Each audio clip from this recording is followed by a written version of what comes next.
Hey folks, it's Cody Stoffer with Playmakers Corner, here to tell you about Code Red coaching. Competing in athletics means you've lifted the weights, you've watched film, and you've got the passion.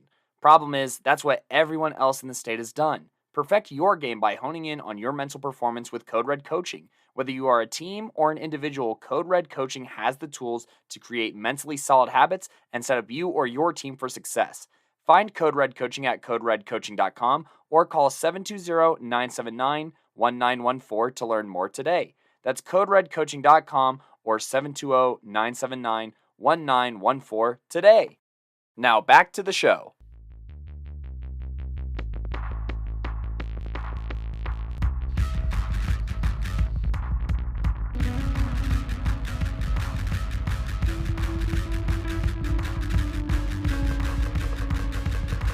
Hello, friends!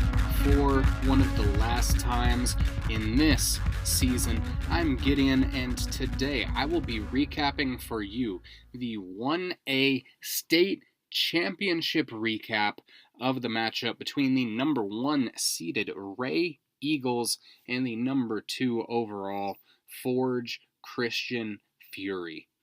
Now, this was a game that I was really looking forward to. Both of these teams came into this playoff with a head of steam. Both of these teams seemed to be on a collision course, one round to the next.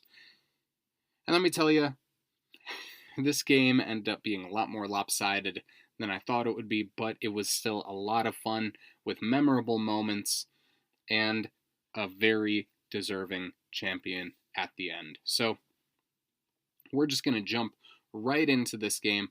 Happened on Saturday, November 30th at noon at Dutch Clark Stadium down in Pueblo, Colorado. And we're going to get it started with Forge Christian's side of this game, where Dante Vigil would return the opening kickoff for 11 yards, but this drive would be a 3 and out.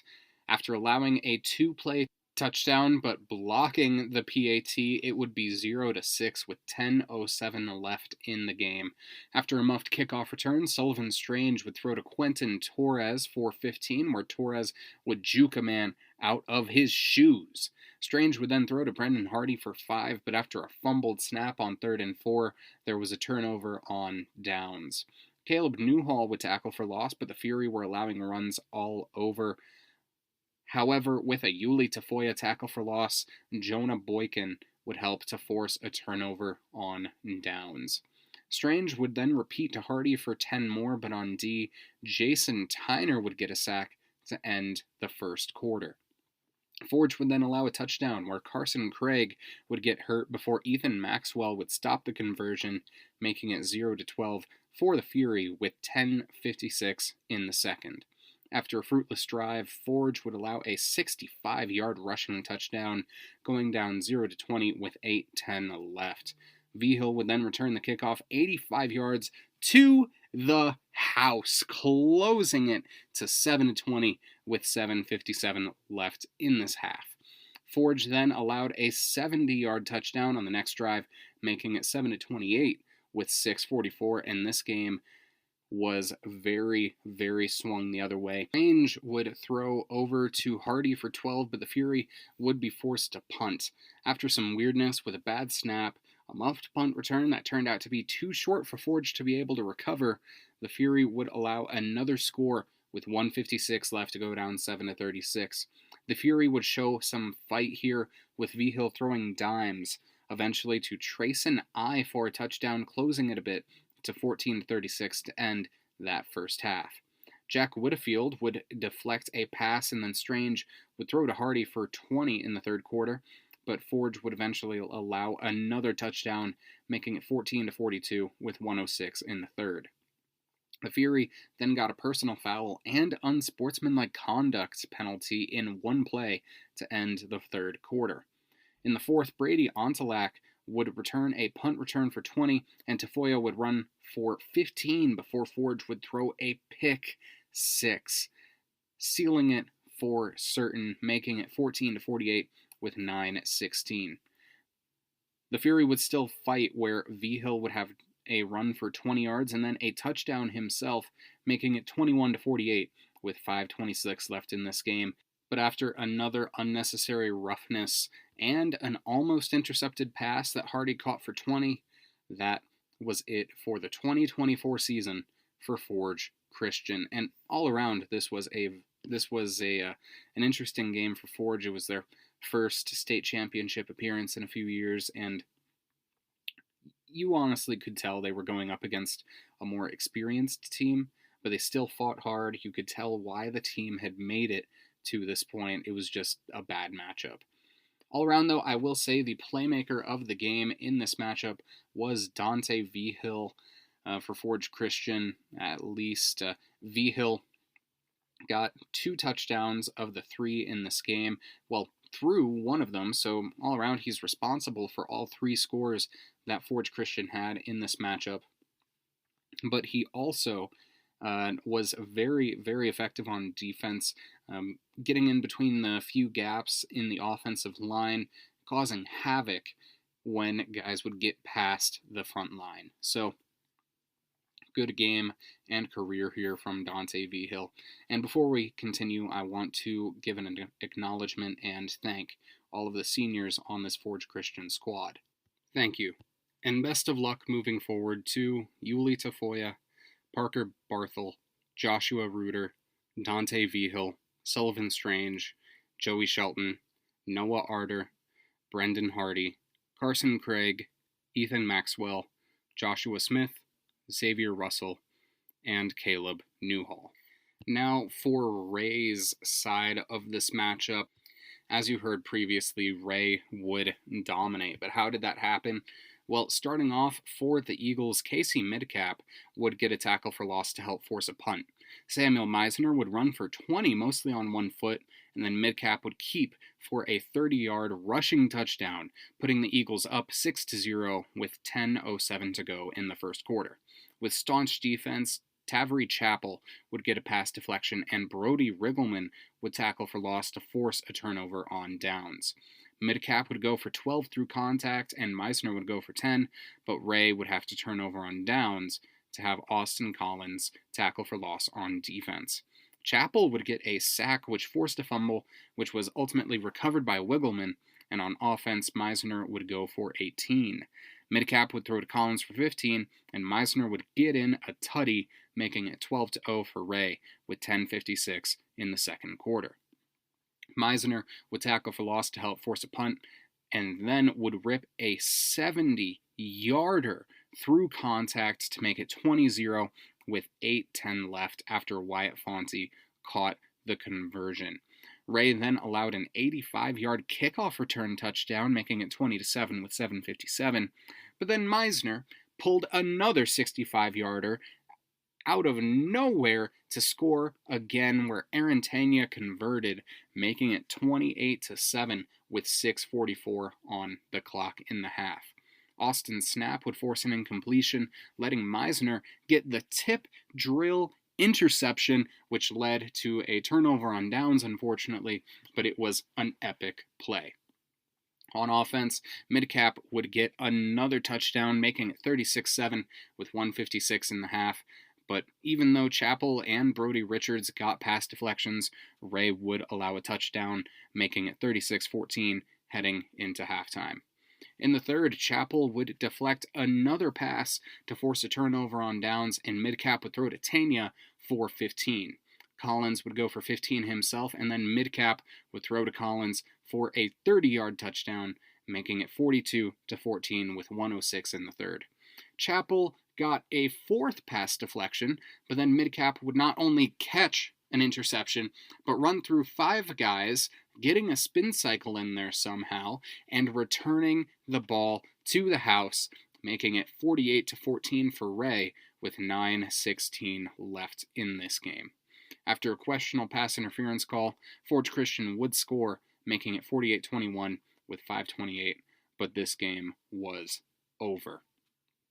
And luckily for us, we were able to talk to multiple of the players from this run that Ray has had in this season. Starting off with our defensive playmaker of the game, he had 4 pass deflections as an edge rusher.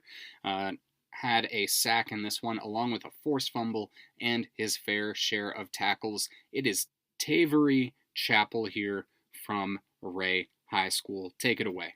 You come into this game, and I mean, Forge, they might be small, but they got some darn good linemen on their side. And you managed to get, I believe, 4 pass deflections. That's true. What were you seeing in the quarterback that allowed you to get that kind of pressure again and again? Oh, I'm trying to get back there to get a sack, and there's usually 2 guys on me, and so the best thing I can do after that is get my hands up, and if he's passing it right over my head, so I'm just battering it down, trying to anyways, yeah. All right. And as one of 2 D1 offered players on the 1A level, you've got a lot of attention on you. And so how do you leverage that attention to get better looks both for yourself and for your teammates? I would say just doing my job. If I do my job, my teammates can do theirs, and makes me look good and makes my teammates look good at the same time. So that's what just doing my job. Yep. And especially on this level, you've been playing with those guys. I mean, I was talking with Samuel there, and he was like, oh yeah, I've been playing with these guys since kindergarten. Mm-hmm. What does it mean to be able to build that bond and not only come into the state championship in your last shot, but beat them by 4 scores? I would say it's just we wrestle together and we do all those sports together, and we know what each other are capable of, and we trust each other, and we can just build blocks on each other. It just builds up and allows us to make plays. So yeah, that's what I would say. We've just been together doing all sports together and great coaching, and yeah, all right. That's what I would say. Very good. And what's next for Tavery Chapel? College football. College football, yes, I would say. Not sure where yet, but we'll figure that out soon, very soon. Thank you very, very much for stopping to talk with me, Tavery, and it is a pleasure to be able to speak with you, and best of luck moving forward in your football career wherever you go.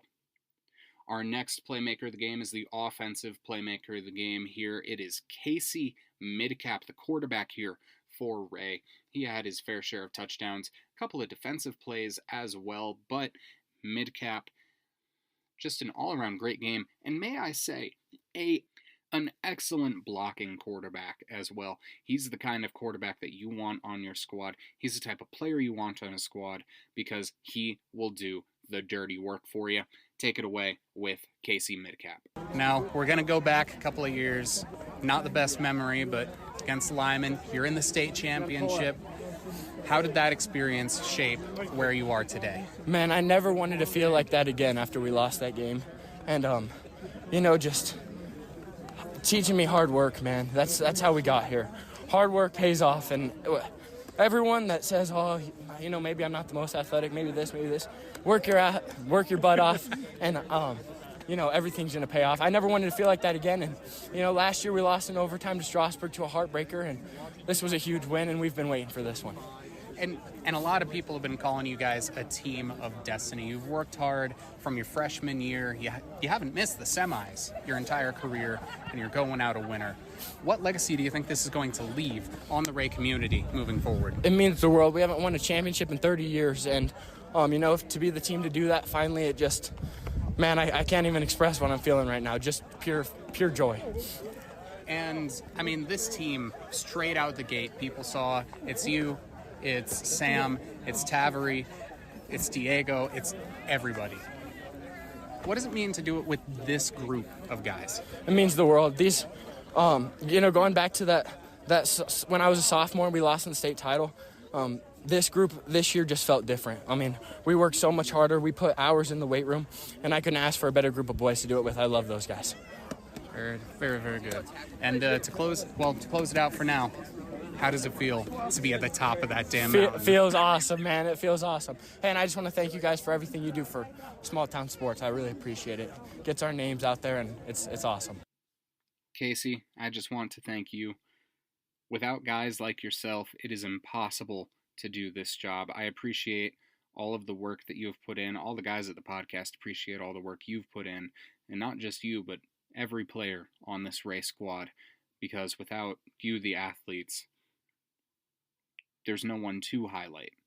And you guys put in the work to make sure that there are good players that we can highlight. And so I appreciate all the work that you have done, and you're helping to raise that tide for all players moving forward. So thank you very much, Casey. And another player who is helping to raise that tide for all ships is our Playmaker of the Week in 1A, the official player of the game in this matchup, but also our offensive Playmaker of the Year. It is Samuel Meisner. Sam Meisner here from Ray. Right over to you. Kick it. So, what's up? This is Gideon here with Samuel Meisner from Ray High School. Now, Sam, you lose to Lyman 2 years ago. Overtime loss to Strasburg last year. How does it feel to finally reach the summit of that mountain? Oh man, it feels amazing. From the get-go, ever since we lost to Strasburg last year, we had it on our minds. We were like, we're gonna get it next year. And you don't see a group of guys like these. We had people in the weight room in March.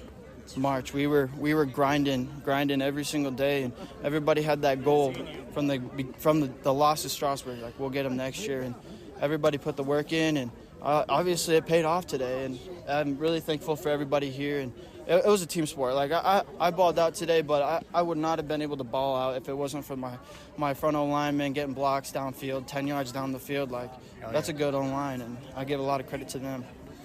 And, I mean, you have a heck of a lot you're spoiled for choice for your favorite moment from today. Hoisting that trophy, getting that MVP, those long touchdowns. What would you say was your favorite moment from this championship, and how did that moment materialize? My favorite moment was the very first drive that we had. Well, we stopped them on defense, and we got the ball, and that was my favorite play. We marched 2 plays, we got it into the end zone, and it was that's what set the tone from the get-go. And I feel like Forge wasn't ready for it either. We scored in the first 3 minutes of the game, and it really set the tone early on, and they just couldn't bounce back from it. And that was probably my favorite moment. And outside of hoisting that trophy, what's the memory that you're going to carry most with you from this season as a whole? Honestly, it goes back all the way to my kindergarten days. Because, number one, Casey Metcalf, the quarterback, he's my cousin, and me and him, we went all the way back to kindergarten. We were playing backyard football, and it's just so truly special getting to share that moment with him, because we kept each other accountable. We kept making each other better, and at the end of the day, it's truly a blessing getting to hoist that trophy with him. So that's probably my favorite moment with him. All right. And what's next for Samuel Meisner? 2025 state champ wrestler, going back for my 2 back-to-back. That's the goal. So hell yeah, brother. And we'll get that team trophy too for wrestling, so we'll be there. Thank you very much, Sam. It was a pleasure to be able to speak with you. And somehow that'll do it for the 1A season here in 2024. For those of you listening, thank you very much for sticking with us through all of this. But to all the players, the coaches, and the fans, thank you. All of the seniors, both on this race squad and elsewhere, your effort is appreciated, and your memory will last. Even after your name has been forgotten, your legacy will last. So ultimately, that is going to do it for me today. Stay tuned for next week. We have the 3A through 5A state championships, but stay tuned for what is sure to be a fun 1A season in 2024 and 2025. For now, though, this is Gideon signing off. Gino will pick up the 2A state championship recap here very shortly, but if you're dehydrated, drink some water. If you're driving, keep your eyes on that road, and I will catch you all on the flip side. Peace. What is good, y'all? This is Gino with the Playmakers Corner podcast, and man, oh man, do we have one heck of a recap for y'all today. I will be going over exactly what happened in the 2024 2A state championship between the 3-seeded the Classical Academy Titans and the 9-seeded Wellington Eagles at Dutch Clark Stadium in Pueblo, Colorado. We will be covering everything from the first kickoff all the way to the explosive ending. TCA is looking for their first football state championship in program history, and Wellington is looking to grab their first since all the way back in the 1950s. Wellington was all the way down at the 9 seed for some reason going into playoffs, and that definitely has fueled their fire thus far. Meanwhile, TCA went undefeated in the regular season and had a lot of expectations on their shoulders with the vast amount of seniors on their roster. I'm sure by now y'all have heard about the controversy at the end of this game and you're eager to hear our thoughts on it. So let's not waste any more time and jump right into this 2024 2A Boys Tackle Football State Championship. It will be Wellington ball at the 14-yard line after the kick return. On first down, a run goes to the senior running back Cash Altschwager for 3 yards, and then a run outside for a first down from Altschwager makes it 1st and 10 at the 24-yard line. On 1st and 10, Kyle Kisner's run up the middle goes for 3 yards, and then a play-action pass from the QB Tanner Gray is broken up by Alex Gold to make it 3rd and 7. On 3rd down, Tanner Gray keeps it, but it is Hayden Gustafson who brings him down to make it 4th and 7, and the Wellington Eagles will punt it here. After a weak punt goes out of bounds at the Wellington 43-yard line, it will be 1st and 10 for the TCA Titans on their first drive of this 2A 2024 Boys Tackle Football State Championship. Drew Brown takes the read option on first down for 5 yards, and then a pass in the flats to Khalil Blush goes for a first down at the 35-yard line.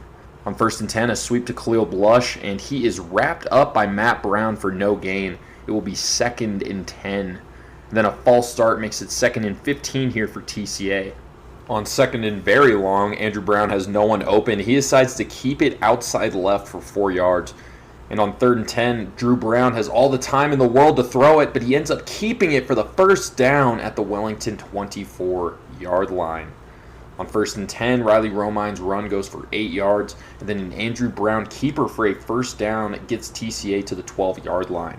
On 1st and 10, Andrew Brown takes the snap and throws an absolute bullet through the defense and finds Zach Mediavia in the end zone for the touchdown. As the TCA Titans strike first here, they lead 7-0 with 7:33 left in the first quarter.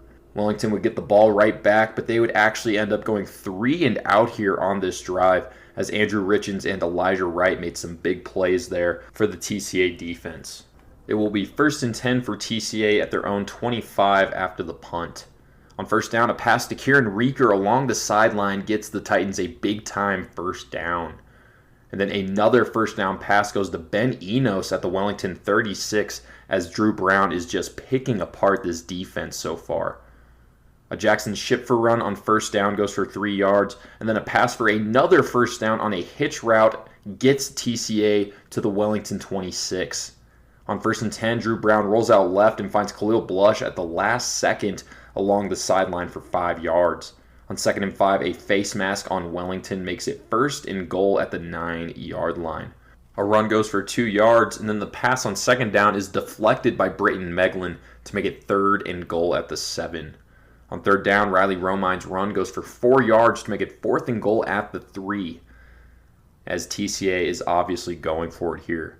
On 4th and goal, Andrew Brown keeps it right, and he is slammed down by Cash Altschwager for a clutch turnover on downs. It will be 1st and 10 at the 1 here for Wellington. A screen pass goes to Cash Altschwager on first down, who breaks a tackle for a first down at the 20-yard line. Altschwager's run on first down goes for 5 yards, and then another run for 3 yards makes it 3rd and 2 here for Wellington. On 3rd and 2, Cash Altschwager's run gets them a first down at the Wellington 34-yard line. Tanner Gray's deep ball on first down to an open Kyle Risner is just out of reach, and then a run for a minimal gain makes it 3rd and 9 here, and that takes us to the end of the first quarter. TCA leads this 2A state championship 7-0 heading into the second quarter. TCA starts off the second quarter hot as Braden Godoy gets a big-time sack to make it 4th and 14, and Wellington will punt here with 11:30 left in the first half. A fair catch at the Classical Academy 43-yard line makes it 1st and 10 here for the Titans. An illegal shift makes it 1st and 15, And on first down, Drew Brown runs it for 6 yards. On 2nd and 9, Brown throws a bullet into the chest of a receiver, but it is dropped and bounces off his chest to make it 3rd and 9. On 3rd and long, Brown rolls out left and finds Khalil Blush for a first down at the Wellington 43-yard line, as Andrew Brown's clutch ability on 3rd down and 4th down continues to just amaze me. On first down, a Jackson Schipfer run goes for 3 yards, and then a Riley Romine run up the middle makes it 3rd and 2. TCA tries to run it on 3rd and short, but Ezra Betjargle comes in and shuts down a Riley Romine run to make it 4th and 2 here for TCA.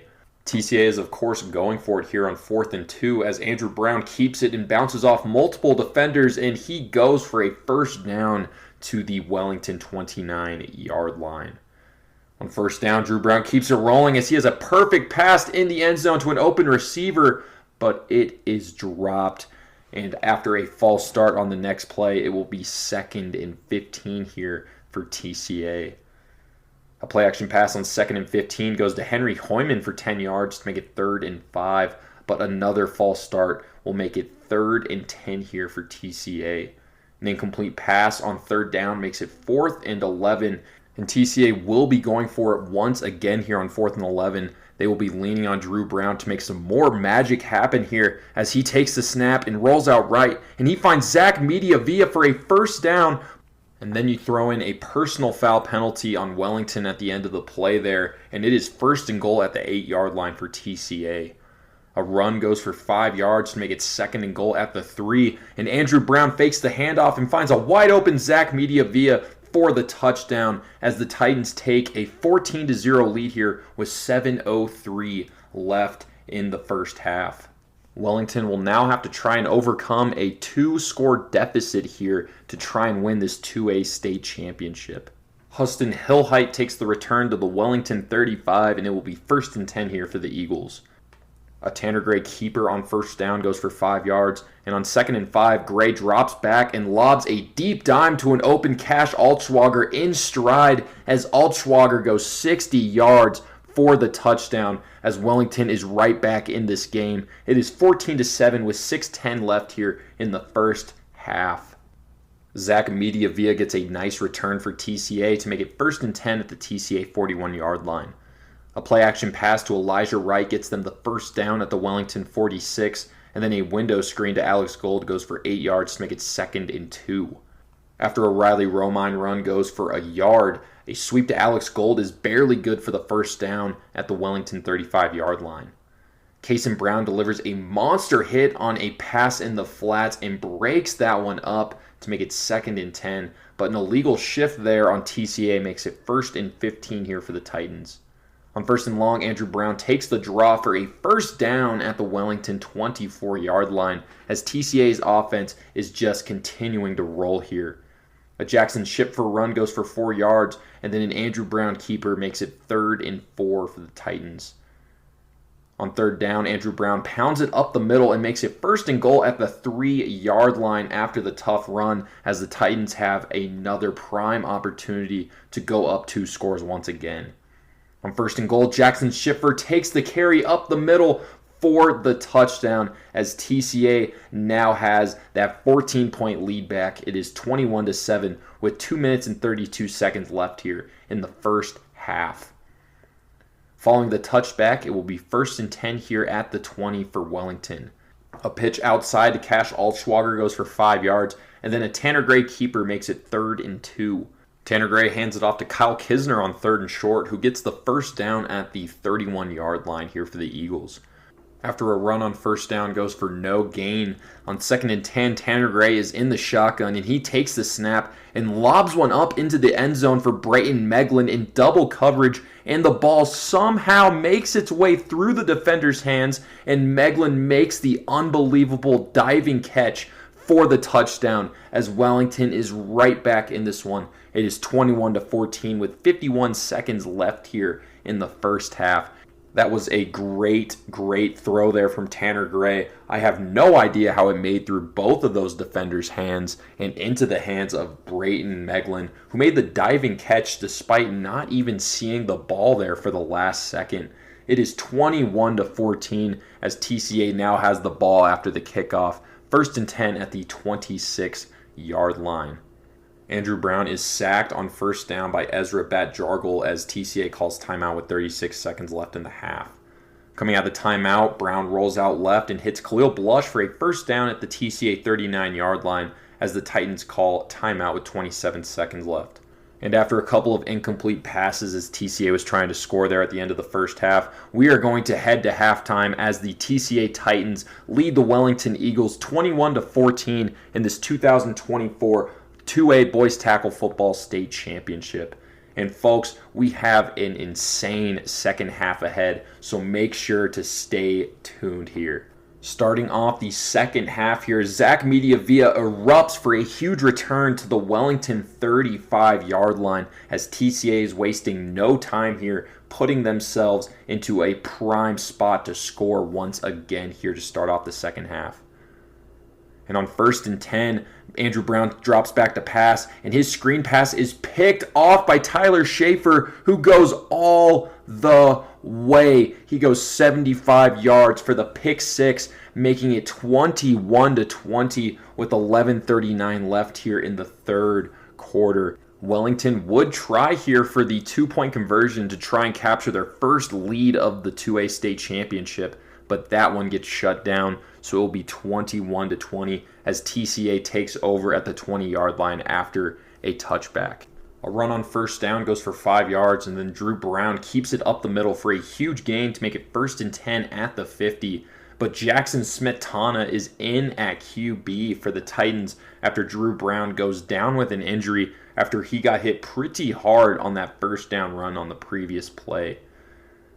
A run on 1st down goes for 4 yards to make it 2nd and 6 as Drew Brown comes running back out to the huddle. He is back in the game. He knows what's at stake here. He knows his team needs him, and that's why he is back out here to try and get these Titans to win this state championship game. On his first pass coming out of the injury, he hits Alex Gold on a screen, and Gold goes for a huge gain to the 24-yard line. On 1st down, a run goes for 4 yards, and then Tanner Gray delivers a big hit on Andrew Brown on a bootleg pass to make it 3rd and 6. A run goes for 2 yards to make it 4th and 4, and TCA will attempt a field goal from the 18-yard line. TCA takes the snap, and the kick is up, and it is way wide right as the score remains 21-20. Wellington will get the ball at their own 20-yard line with 8:43 left here in the third quarter, but they would actually end up going 3 and out here, giving the ball right back to TCA. It will be 1st and 10 for the Titans at the Wellington 44-yard line after the punt. An Andrew Brown keeper goes for 4 yards, and then a false start makes it 2nd and 11. On 2nd and long, Andrew Brown drops back and hits Kieran Reeker for 7 yards to make it 3rd and 4. On 3rd down, Andrew Brown keeps it up the middle for a 1st down at the 33-yard line. Andrew Brown continues to step up on 3rd and 4th downs here for the Titans to keep drives alive. A screen goes to Matthew Wright on 1st down for 8 yards, and then a false start makes it 2nd and 7. A run for no gain makes it 3rd and 7, and Andrew Brown keeps it up the middle for another 1st down on 3rd down at the 15-yard line. Brown then hits Hayden Gustafson on a quick hitch, and Gustafson makes a defender miss to make it 1st and goal at the 3 here for the Titans. On 1st down, Andrew Brown takes the snap, and he keeps it right for the touchdown, and the extra point makes it 28-20 with 3:54 left here in the third quarter. Cash Altswager gets a very nice return for the Eagles to make it 1st and 10 at the Wellington 48. Andrew Richens shuts down a Cash Altswager run on 1st down for a loss of a yard, and then Trey Trujillo comes in and takes it for 10 yards on the carry to make it 3rd and 1. And then Kyle Kisner gets a tough run up the middle for a 1st down at the TCA 32. A Tanner Gray run outside goes for a yard, and then Tanner Gray's play action pass is incomplete, but roughing the passer there gives the Eagles an automatic 1st down at the TCA 16-yard line. Kyle Kisner takes a violent run for a nice gain, but a penalty on Wellington makes it 2nd and 15. Cash Altschwager erases that penalty on the next play, however, as he took a screen pass for a nice gain to make it 3rd and 1.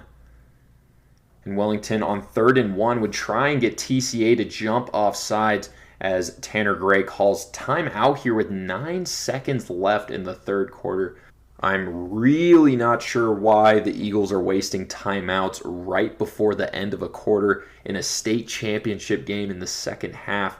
But here we are as the Eagles get a first down run coming out of the timeout. It will be 1st and goal at the 3-yard line. As that takes us to the end of the 3rd quarter, the Classical Academy Titans are up 28-20 on the Wellington Eagles in this 2024 2A Boys Tackle Football State Championship. There is still an absolute ton of chaos left here in this game, so make sure to stay tuned here for the 4th quarter.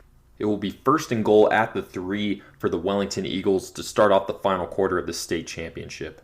Tanner Gray's run on 1st down is stopped short of the goal line, and it will be 2nd and goal at the 1. On 2nd down, Cash Altschwager takes it in for the Eagles to make it 28-26 with 11:10 left in the game here. And the Wellington Eagles will call timeout here before their extra point try. And once again, I am not sure why we are using timeouts this early on in the second half in a close game, in the state championship at that. But anyways, the Eagles only have 1 timeout left here with still 11 minutes left in the game as Cash Altschwager takes in the 2-point conversion to tie this game up 28-28. It will be 1st and 10 at the 28 for TCA after the return. A Jackson ship for a run on 1st down goes for 9 yards. And on 2nd and 1, Andrew Brown keeps it outside for a big-time 1st down. And Cash Altschwager delivers an extremely late hit on Brown as he's going out of bounds. And that sends Brown rolling to the track. It will be 1st and 10 at the Wellington 21-yard line after the late hit penalty and the big-time gain from Brown. And honestly, that is just a terrible, inexcusable penalty there for Wellington. And just being right there on the sidelines for when the play happened, it just really did not look good at all. Plus, you throw in the fact that that was TCA's best player that they hit, and the optics really just are not very good on that play.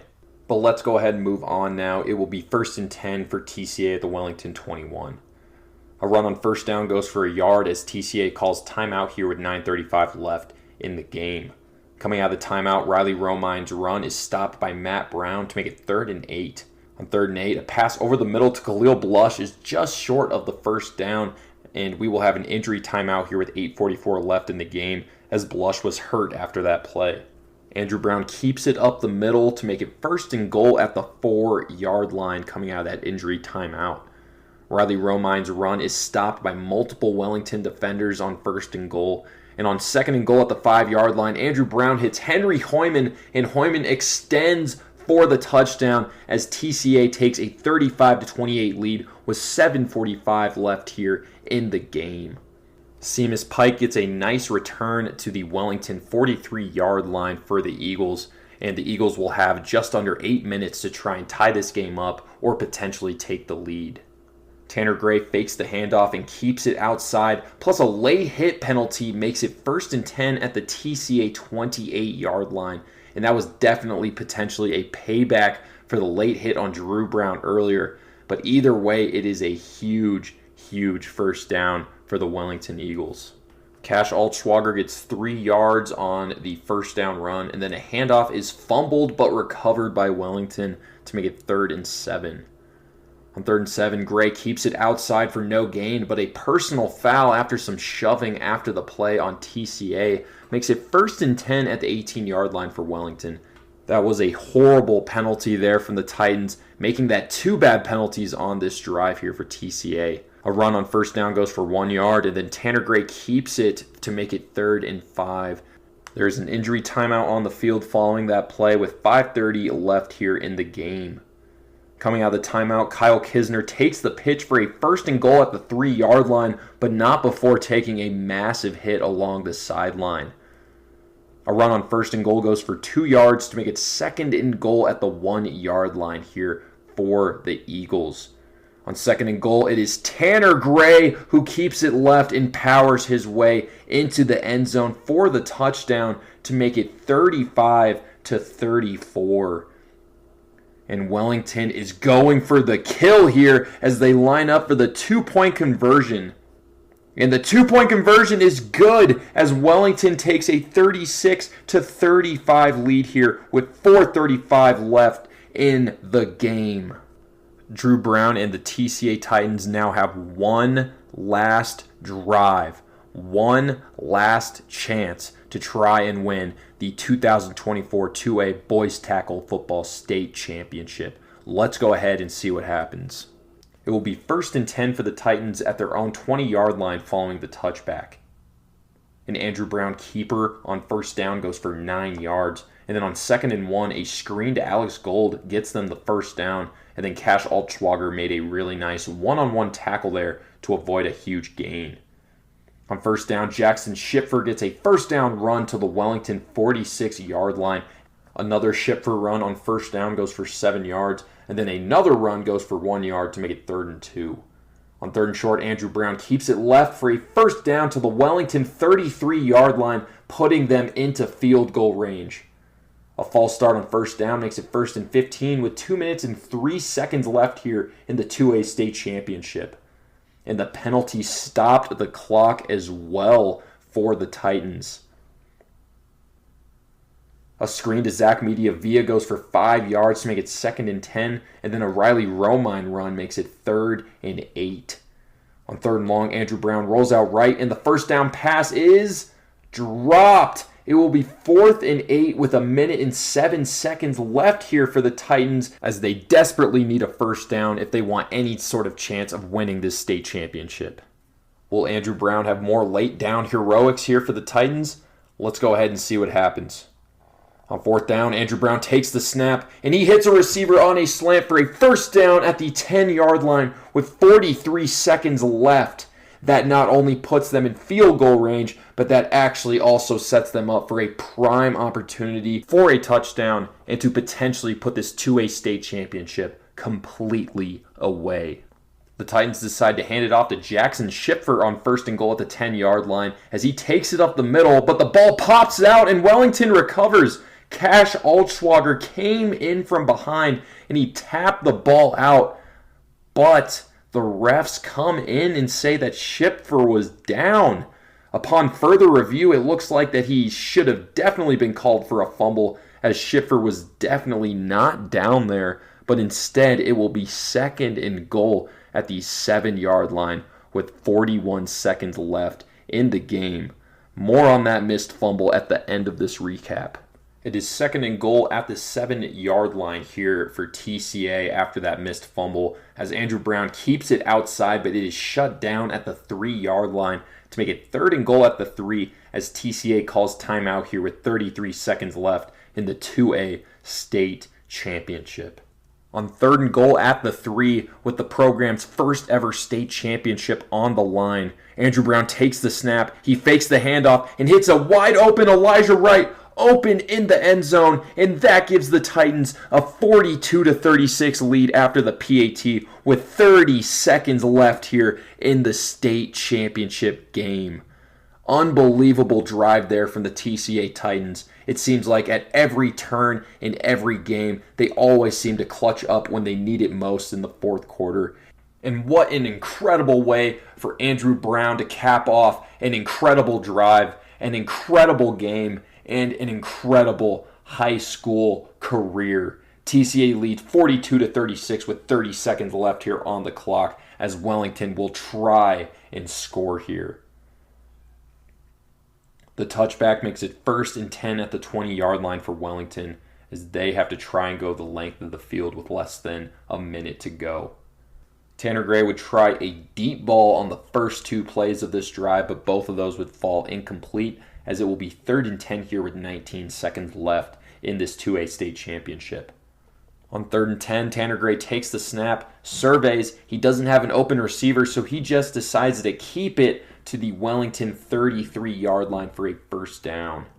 On 1st and 10, Tanner Gray drops back and launches a deep ball, and Hayden Gustafson leaps up and picks that one off. And that means your 2024 2A tackle football state champion will be the Classical Academy Titans, their first ever state championship in program history. Could that game get any more thrilling? I mean, that was one for the ages, and definitely the best game that I have witnessed in my time covering football for this podcast. That game had everything from big plays, a 2-score comeback from Wellington, controversy at the end, and a game-winning touchdown in the closing seconds. Both of those teams left everything they had on that field and made it very clear that these were the two best teams that could have made it to state. TCA fought an extremely tough road in the playoffs before winning this state championship as well. They started with a blowout win over a very solid Pagosa Spring squad, and then they came back from down 2 scores in the final minutes to beat a Berthoud team that I personally had winning state. And then they traveled all the way to Basalt in the semifinals and hung 41 on an undefeated Longhorns team to get to the state championship. Their quarterback Andrew Brown put up 3 straight unbelievable fourth quarter performances, including the state championship, on his way to leading TCA to their first ever state title in program history. Him and Jackson Schipfer formed a lethal duo in the backfield that left many teams dumbfounded on how to stop them, especially behind an elite offensive line consisting of playmakers like Luke Megahan and Andrew Borchardt. This was a TCA team full of veterans, and they were definitely deserving of this state championship. I want to give a huge congrats to the Titans on an amazing undefeated championship season, and good luck to the seniors on whatever it is you will be pursuing next, and thank you for all your contributions to Colorado high school football. Now, about that fumble at the end. Yes, that was a fumble as clear as day. I feel for the Wellington players for a call like that to be missed at such a crucial part of a state championship game, especially after how far they had fought to get that 1-point lead in the first place. It was a great play by Cash Altschwager too, as he was able to come around and poke that ball out. I hope Chassa learns from a missed call like that, and I hope they really start to think about how they can avoid things like this in a future state championship game. With that being said, though, Wellington did let up 35 points before that fumble, and then they let Drew Brown and co. drive the length of the field immediately after taking their first lead of the game late in the fourth quarter. Even in the moment, I didn't really think it was fair to blame the loss on that missed call because the Eagles had numerous other opportunities to win the game or make some sort of defensive adjustment to prevent TCA from putting up 42 points, but they just didn't do that. Yes, it was a terrible missed call, but blaming the entire loss on one missed call in a game where you gave up 42 points just doesn't make much sense at all. With that being said, though, I want to thank the Wellington seniors for all their contributions to Colorado high school football, and good luck in whatever it is you will be pursuing next. That was an awesome season, and it was a real pleasure to get to see them play in the 2A state championship. This is Gino with the Playmakers Corner podcast, and I want to thank you all for listening to this 2024 2A state championship recap, and just for listening to the podcast in general. I will see you all next week for the 3A, 5A state championships. Peace out. Gino, thank you for that recap here. And now we got some post-game interviews for you following the state game for 2A. And then following those interviews, we're going to pass it off to Coach V on the 3A recap.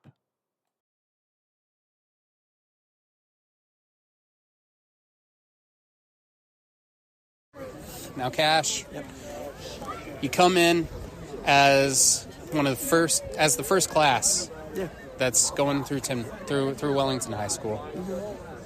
You cultivate this program, you build the culture. What does it mean? A lot of people didn't even think you'd be in this position. So what does it mean to make it to the state championship, and even though you lost, go down punching and go down close?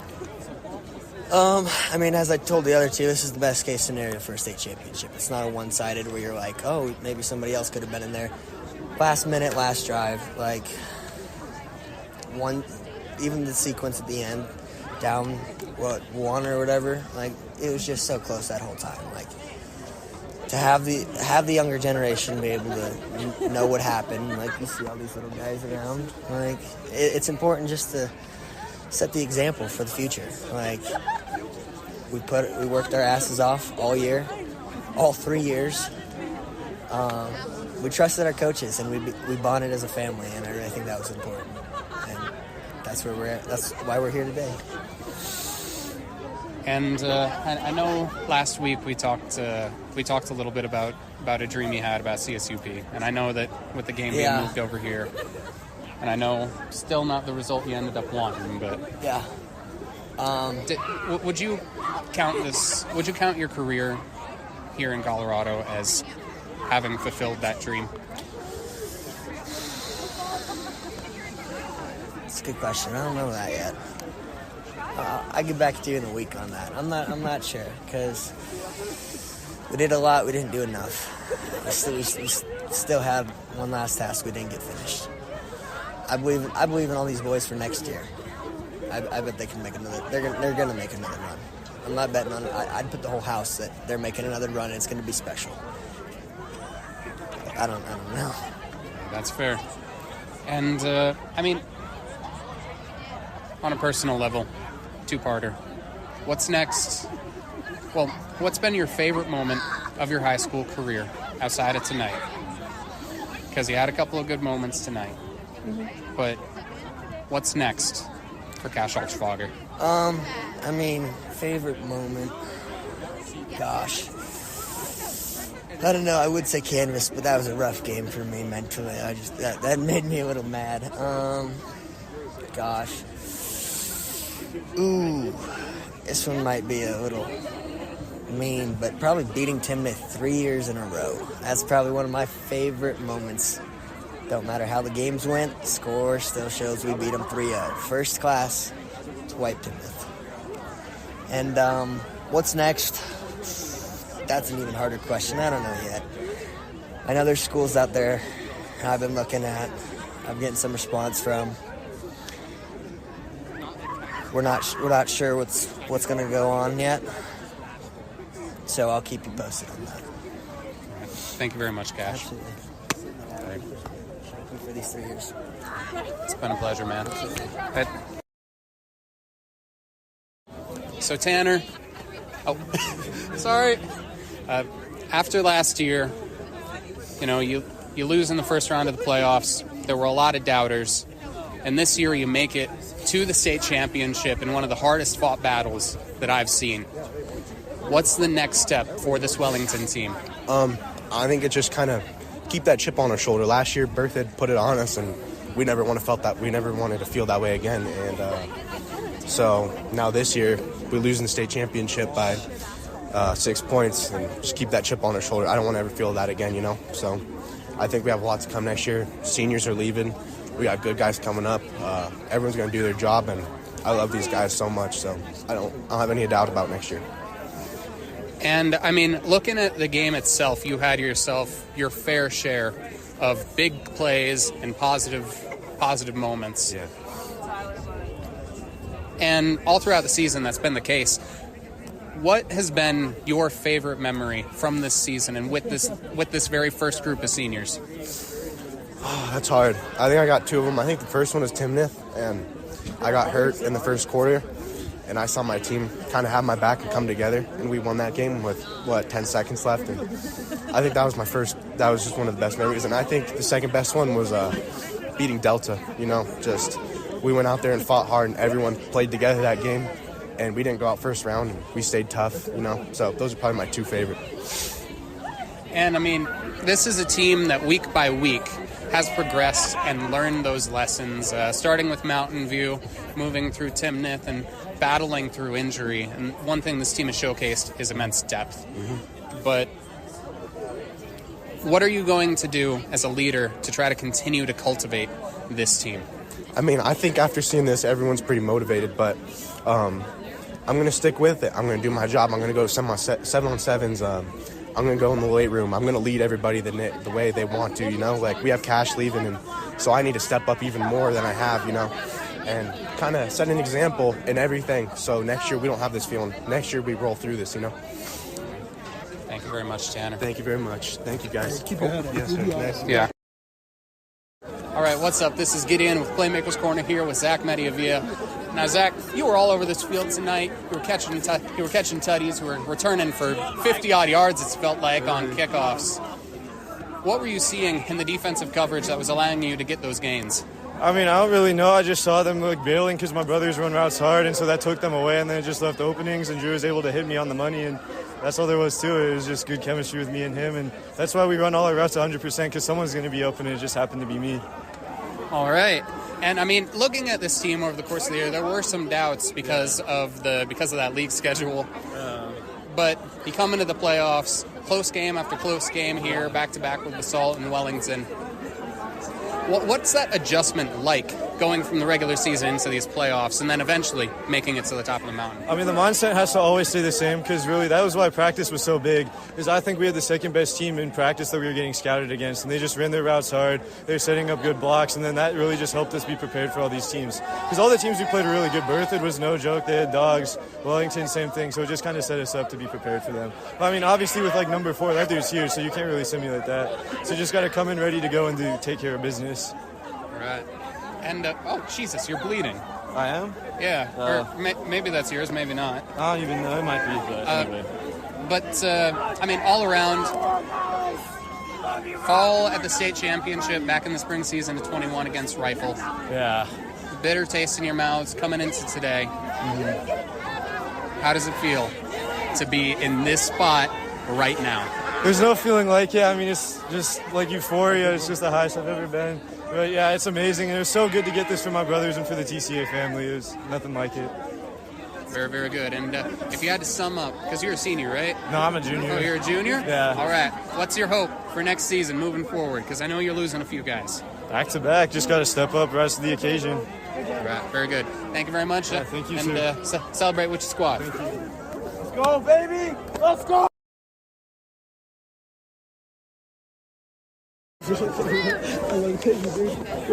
So, Drew, this senior class, you started out, I believe, you might have been in 8th grade when this happened. With watching Rifle to come out just barely on top. Yeah, I was a ball boy. But you go from ball boy to man of the hour here for TCA. How does it feel to bring TCA to the top of the mountain? Oh, my goodness, it feels amazing. Like, I can't put to words what this means to not only myself and the team, but for the school. I just give praise to the Most High, to the Lord our Savior. Like he pulled us through. Like I just remember praying to Him on the side, like, Lord, give us the strength, and He did that. But really, I can't thank Him enough. I really can't put the words what I'm feeling right now. It means the world. It comes full circle from watching us fall short 4 or 5 years ago, and now here on top of the mountain, it feels amazing. And when we're looking at it, TCA is the only team from Colorado Springs to make it to state this year. Yeah. What does it mean to represent for the 719? Oh, my goodness, it feels amazing. The mayor sent us a message last night. We all watched it as a team, but he was just wishing us well for our game today. And it feels amazing to represent the city of Colorado Springs. I know a lot of people look down on us because we're a little school in Colorado Springs, but I think we can play with the big dogs, and I don't know. It feels amazing. I really can't put the words. I'm just so excited right now. Yeah. And I mean, you guys played against one of the toughest squads in this state. Yeah. When you're looking at an absolute dogfight, I mean, state championship, I'm going to make the call, one of the hardest games you played all year. Yeah, by far. When it comes down to it, what made that game what it ended up being? What ended up being the deciding factor? I think the deciding factor is just like our defense was holding strong. I mean, they scored a couple times. They're a 9 seed, but they're not a 9 seed in real life. They're a number 2, number 3 team, and we knew that. But I just think our O-line just continued to push, and we won on the backs of them. That's like really the deciding factor. Our O-line did amazing. Really could not have done it without them. Like anyone could run through a 15-yard hole and get 5 yards, and that's what they did. So kudos to them. And honestly, it just came down to the Lord. He pulled us through, and it was amazing. So yeah. All right. And 2 last questions. Yes, sir, 2-parter. First, what's been the favorite moment of your high school career outside of this very night? And what's next for Drew Brown? Oh, my goodness. I think besides tonight, my favorite moment, oh, my goodness, that's so hard. I would say eating last year with the seniors last year, that was an amazing moment for us and for them. I just remember going on the bus ride home, and that was the best bus ride I've ever had. Just hanging out with my best friends and my mentors at the senior class last year. I miss them so much. I wish they were here celebrating this win. And for next year, I think this will be my last football game, and I'm okay with that. I don't know where I want to go to college, either a small Christian school or the Air Force, but we'll see. But, hey, why not go out on a win? I think this is a great last game to play. So, yeah. Thank you very much, Drew. Thank you guys so much. And that's going to be a nice trophy for over the mantle. Thank you, Gideon, for those interviews as well as those athletes who took some time from both Wellington and TCA. Congratulations to both teams for making that far, and congratulations to TCA on the win. But now we're going to continue with the recap of the other action around the state right after a quick break. Obviously, you want a trainer who can make you stronger and faster with the work you put in, but what about a trainer who can help you rehab and recover like the pros? Look no further than Junkyard Training, that not only offers specific strength and speed training, but also offers a plethora of recovery and rehab techniques like cryo, cupping, recovery boots, and so much more. Learn more today by visiting junkyardtraining.net or call 303-521-7594. Once again, visit junkyardtraining.net or call 303-521-7594 and get started today. All right, Coach V here. I'm back. Let's go ahead and talk about the 3A semifinal. It's only 2 games here, obviously, but definitely some interesting things going down as the winners of these games would go to state in Fort Collins at CSU. So let's hop into it, starting with Green Mountain versus Thompson Valley. Thompson Valley hosting Green Mountain here, and Thompson Valley would run away with this one 31-3. I will say it's worth noting that senior quarterback Simon Lunsford did not play in this game for Green Mountain, so that's pretty significant, as he's been their starter all year long. I believe this is the only game that he has missed here, and so that's very unfortunate for this Green Mountain team, as they only scored 3 points in this one, which is just very uncharacteristic. In his place was Demetrius Padilla, the senior, so that does take a skill player out of the mix here. But at quarterback, he did what he could. 11 of 28, 115 yards, no touchdowns, 3 picks.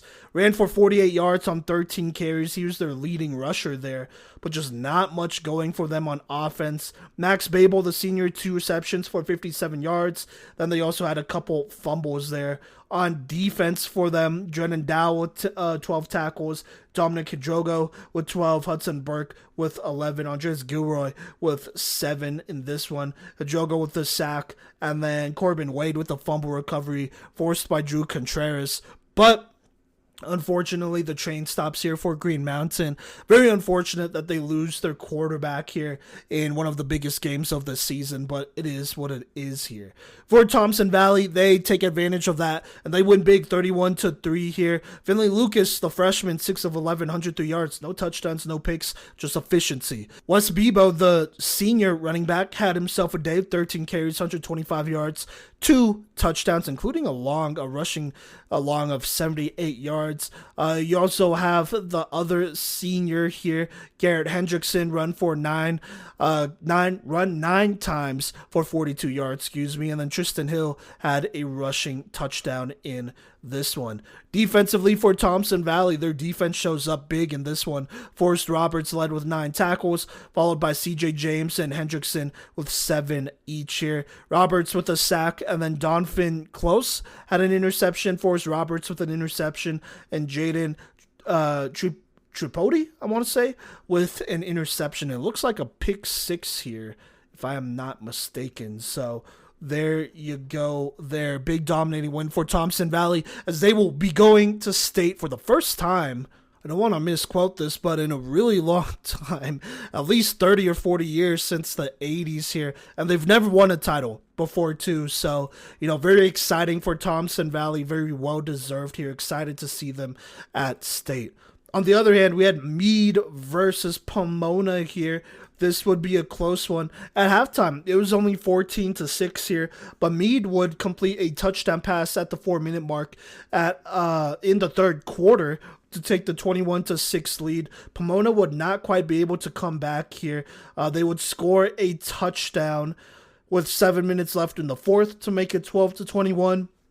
Then another one with 3 minutes left to make it 19-21. But at that point, they would just run out of time as Meade would end up winning this one in a close one, 21-19, despite a 13-point fourth quarter by Pomona here. So kudos to them. But let's go ahead and talk about them real quick. Tucker Ingersoll, the sophomore quarterback, 4 of 13, 46 yards.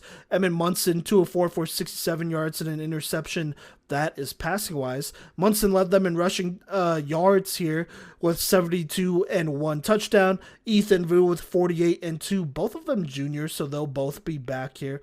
On defense for them, 4 juniors contributing for them. Connor Craver with 13 tackles leading them, and Dominic Martin with 12 right behind him in this game, as Pomona played them very close but just could not quite finish this game. For Meade here, Christian Heiner, 2 of 3, 73 yards, and that big-time touchdown there. Also had 3 carries. Didn't go anywhere really, though. You also had Ethan Elmore, the sophomore, leading with 14 carries for 77 yards. Fellow sophomore running back Noah Chapela with 65 rushing yards. And then Edison Burke, the senior, with 2 rushing touchdowns.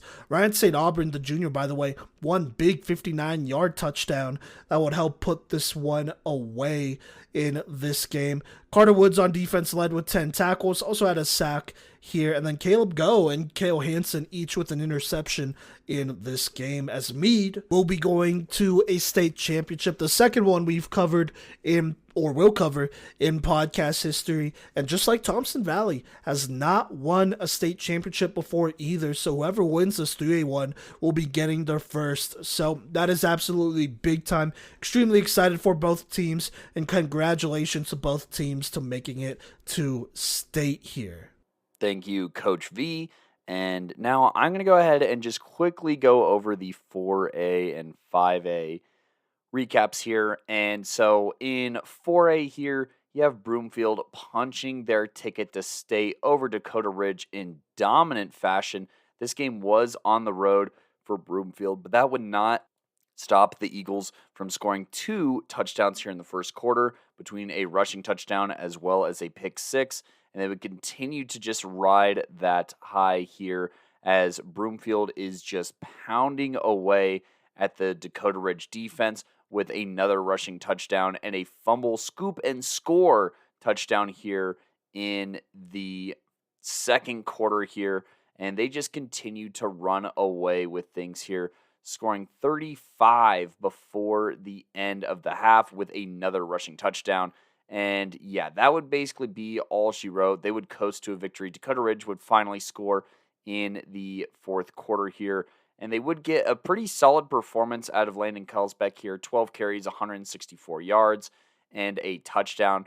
But this Broomfield defense was not letting anything go in the pass game, and others were just not finding the same level of success rushing the football, with everybody else rushing for about 4 to 6 yards per carry, as opposed to the 13 yards per carry that Landon was seeing anytime he touched the ball. And then, yeah, the pass game was just not there for Dakota Ridge the way that they were hoping for, and that opened up opportunities for Broomfield. Now, defensively here, they did get a sack as well as an interception. Shout out to Landon Kelsbeck and Jack Offerdahl, respectively here. And then they got a couple of pass deflections from the likes of Asa Davison and Kobe Stewart. So those are solid performances there. But it was basically all Broomfield in that game there. And that's all that we have to say for the 4A recap.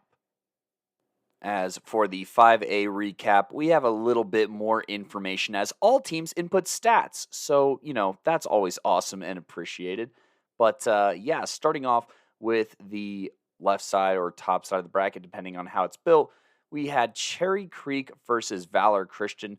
Now, Cherry Creek would jump out to a 14-0 lead in the first quarter, courtesy of a Jaden Fox rushing touchdown, as well as a Brady Vodika rushing touchdown as well, to put them up 14-0. They would then also strike first in the second quarter here, as Ashton Shepherdson would get a huge pick 6 here to put them up 21-0 here. Valor would respond, however, driving down the field with a Dawson Olk to Cash Spence passing play, and then Cash Spence finishing the drive with a rushing touchdown as well to cut that to 7-21. Creek would then respond with under a minute, finding Elijah Landrum Hamilton for the touchdown to go up 28-7, but Valor would gain enough yards just before the end of the first half to get a field goal in and make it 28-10. However, by that point, it was a little too late. The bleeding stopped somewhat considerably here for Valor in the third quarter, as Creek was only held to one touchdown here, but that still made it a 35-10 deficit. And then heading into the fourth quarter, they got a Cromwell rushing touchdown as well, following that Jaden Fox one in the third quarter, making it 42-10. Valor would score one more time with a Dawson Olk to Jackson Coleman touchdown, but that would be all she wrote for Valor this year. Falling to Creek 42-17, Valor going out. Dawson Olk, 21 of 39, a touchdown, 2 picks. Just kind of a really tough defense to go against, and this rushing game was just not in at all, as the Creek defense held the Valor rushing attack to just 2.7 yards per carry here. Making some noise on the receiving end, however, Ben Herbeck had one of his better games, leading the team in receptions with 8 for 66 yards. He also had Cash Spence with 6 receptions for 60 yards, and Jackson Coleman, the sophomore target, 4 receptions, 25 yards, and that 1 touchdown as well. Defensively, they had a decent-ish game as far as posting 6 tackles for loss, and Israel Waitman getting an interception as well in his bid to make our top 5 safeties list. But Creek, for their part, Brady Vodika, 13 of 23, 171 yards, touchdown. And then moving to the rushing attack, Jaden Fox, 16 carries, 160 yards, 2 rushing touchdowns. They also got 1 for Cromwell, the freshman, and 1 for Brady, the junior quarterback. So the rushing attack was just all in today. And then, as far as defense goes, obviously a pick 6 from Shepherdson is a great way to go about your day. And then Dwight Johnson also recording an interception as well. So Creek has punched their ticket to another state championship. Now, on the other side of the bracket, we had Fairview and Legend here. This one was a bit of a slugfest through the first half, it looks like, according to the score tracker, with Fairview actually striking first blood, getting into Legend's red zone with a big pass to Luke Strickland, and then Key Ellison passed to Torrey Davis here for a touchdown to go up 6-0, and after the PAT, 7-0. Legend would respond here with a passing touchdown of their own to tie it up at 7s apiece here. And that would be all of the scoring here through the first quarter. You have a blocked punt, courtesy of Fairview, blocking Legend punt, that is. You have a Legend interception here. But on the interception, Torrey Davis chases down the Legend defender and punches the ball out, with Fairview recovering the football. So just a really wacky back and forth situation here for both squads through that first quarter. But heading into the second quarter, Fairview would once again pull ahead with about 8 minutes to go with a Brock Kolstad rushing touchdown here to go up 14-7. But Legend would not be deterred. After a couple of changes of possession, Legend would get a pick 6 here to tie it up 14-14, and that would be our score heading into half, along with a goal line stand as well, instead of taking a field goal here. But keeping it running forward here, we are in the third quarter, and Legend is going to pull ahead for the first time all day with a 1-yard rushing touchdown to go up 21-14. And then shortly after that, Legend is going to force Fairview to punt, and Legend will control the ball here, driving all the way down the field and getting another rushing touchdown to now make it a 2-possession game here. And with a turnover on downs, it is looking like all Legend here, but Fairview's defense stiffens up and forces a Legend punt. And in the fourth quarter here, Fairview is going to pull it back within a 1-touchdown game here with a Key Ellison 35-yard touchdown pass to Jordan Retchell here to make it 21-28. Jordan Rochelle here, 21-28. However, you want to dice it up, but that would be the last score for Fairview here. Legend would basically hit the gut punch with just a few minutes left in this game to go up 21-35, and there was no late game magic for Fairview this week as Legend punches their ticket to state for the first time ever, maybe? I'm not exactly sure. I'd have to look back and see if Legend has ever made the state tournament, but they do make it this year. Fairview, for their part, they did what they could, just could not get this running game going. 34 attempts for just a very poor 78 yards here. Legends defense holding them tight and keeping them to just 2.3 yards per carry here. But, Key Ellison, the sophomore, did what he could, 23 of 40, 264 yards, 2 touchdowns. But once again, the Titan defense gives us a reason to remember them with 3 picks here. However, leading the charge receiving was none other than the senior athlete Jordan Rochelle here. 8 receptions, 100 receiving yards, and 1 receiving touchdown. That would be the most receptions and yards out of either team here and would keep them right up in this game. Defensively, great performance from Ryder Villarreal here. 12 tackles, 1.5 for loss. Jordan as well had 9 tackles and 1 for loss as well. Brock Kolstad, 7 tackles, half 1 for loss, and Enzo Polte, 1 for loss here. That is a junior defender getting back there as well. And then with Ryder, he had that blocked punt, and Torrey Davis forcing the fumble and recovering it on that pick six, or what was a potential pick six, and keeping them right in this game. Jump over to the Legend side here. This defense was just firing on every single cylinder you could possibly imagine here. And you got to look at the interceptions here. Carson Flowers, a pick here. You got Aaron Olson, 1 pick, 66 interception return yards here, but that was unfortunately the fumbled one. And then you also have here with a pick 6 that was huge in this game where every single possession mattered. Derek Nunschwander here, who had that pick 6 and was, one of the touchdowns here for Legend. You also had just a fantastic performance from Champ Jones here, the senior who punched it in on the goal line for 3 touchdowns. That is a hat trick here.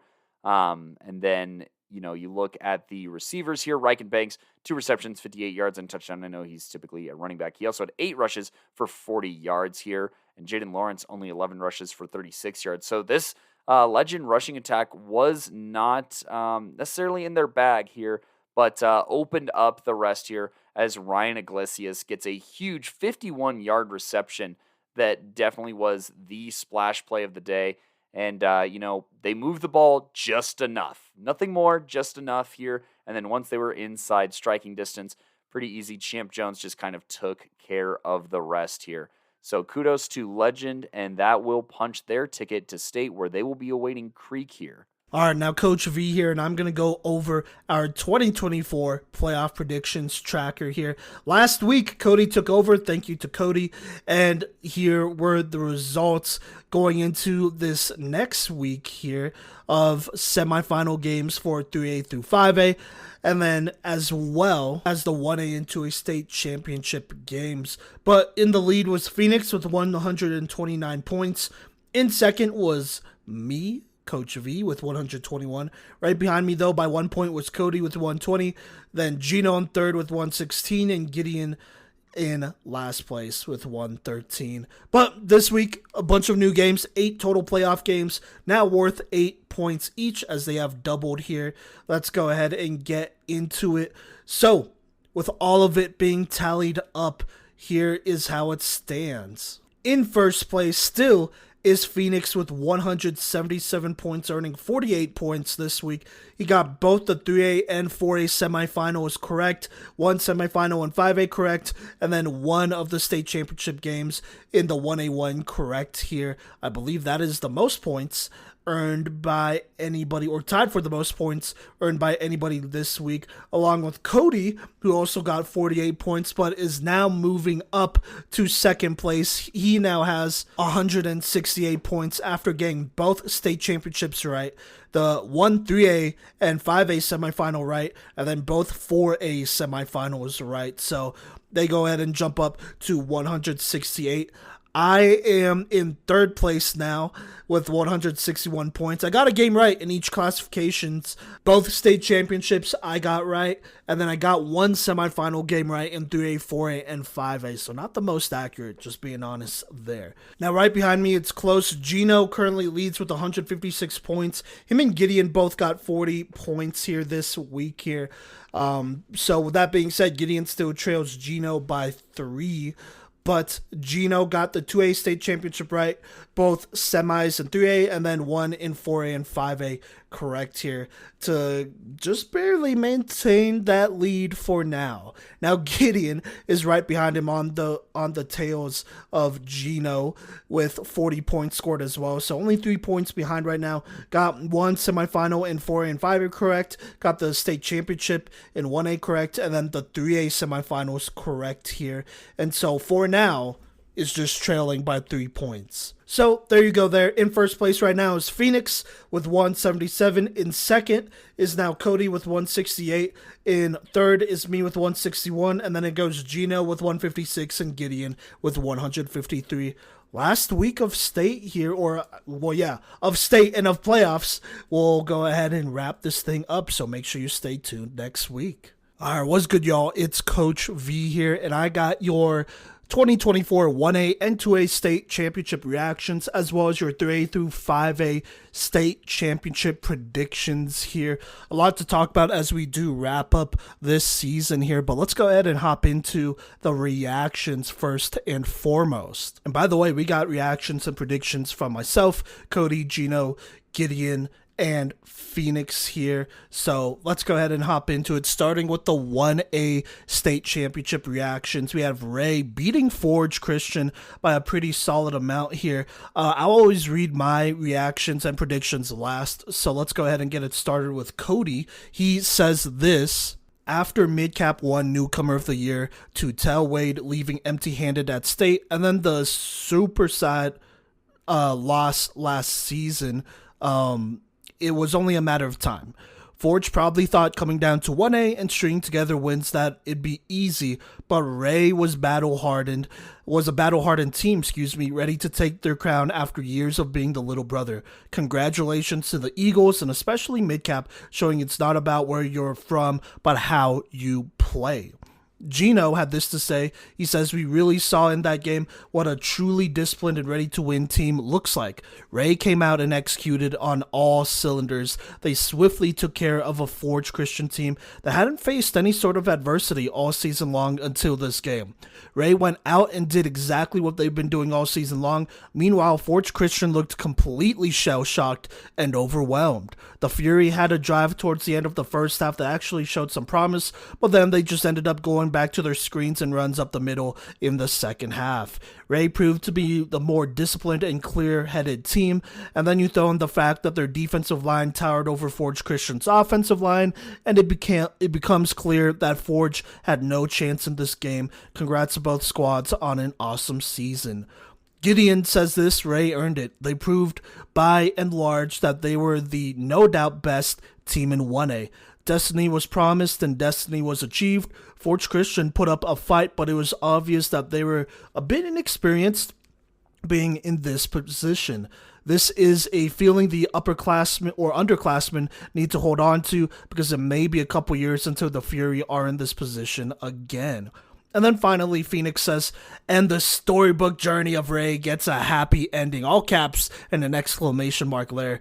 He continues and says they proved without a shadow of a doubt that they are the best 1A football team in the state of Colorado by taking down the longtime 2A Forge Christian that went on a bulldoze trail through 1A, picking off the weak teams and feeding into the egos they had that they were too good for 1A. As someone who played for a school that was 2A for many years and was only 1A for 2, thinking that state championships were guaranteed, I know for a fact Forge got humbled by Ray.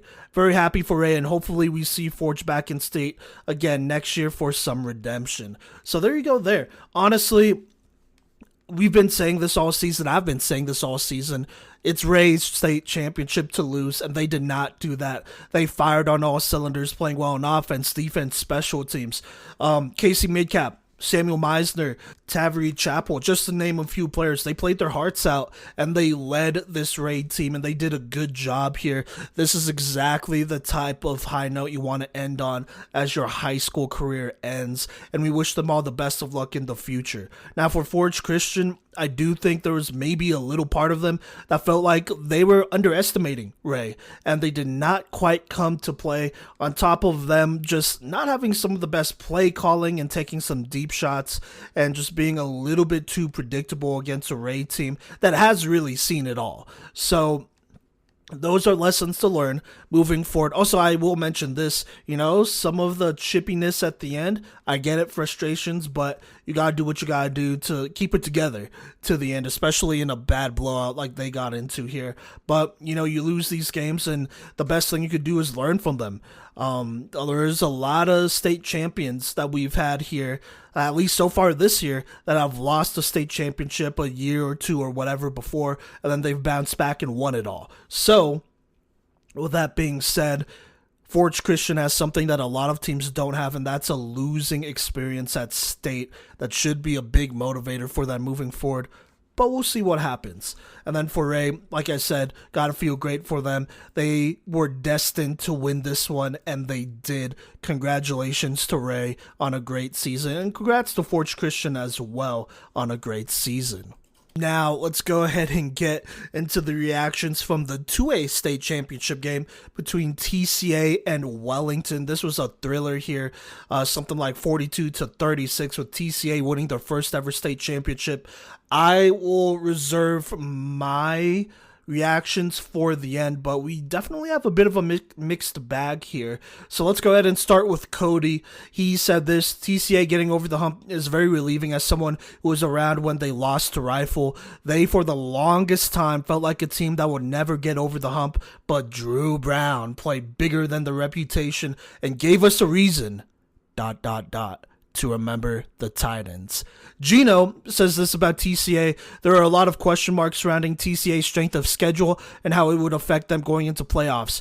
Andrew Brown and company completely squashed any of those questions by leading the Titans to their first state championship in program history. They slaughtered Pagosa Springs, they overcame a 2-score deficit against Berthoud in the final seconds, and then they held off a Basalt comeback in the fourth quarter. In Basalt, by the way. And then they held off a Wellington comeback with a game-winning touchdown in the last 30 seconds. They played in 3 straight classics and proved how much they wanted that championship by overcoming some very serious obstacles. I have a ton of respect for Wellington too. Being an underrated 9 seed and climbing all the way to a state championship is an insane task, but they did it. Yes, that was for sure a fumble at the end, but you have to keep in mind that you allowed TCA to put up 35 points before the fumble, and you let them drive down the field for a chance to win.